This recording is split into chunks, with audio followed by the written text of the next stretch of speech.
Pilipinas, pangalawa sa mga bansang may pinakamataas na kaso ng sexual abuse. News Scoop mula kay Christine Belen.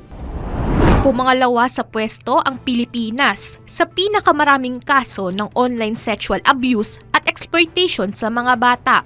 Ito ay ayon sa Cybercrime Investigation and Coordinating Center o CICC sa kabila ng pagkakaroon ng well-trained at praktisadong mga tauhan.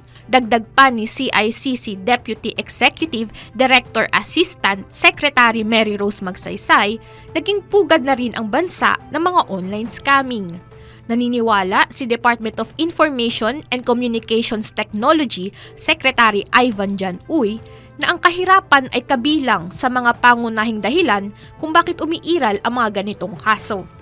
Ayon sa CICC, lumalaban ang bansa para i-delist ang sarili sa ganitong uri ng world ranking sa tulong ng Interagency Response Center, Joint Operations sa Department of Justice, Tagging, Chain of Custody at Live Digital Forensics. Nabatid naman na nangunguna sa listahan ang India sa mga bansa na may pinakamaraming kaso ng online sexual abuse at exploitation. At yan ang aking news scoop. Ako si Christine Belen, nagbabalita ng tama, naglilingkod ng tama.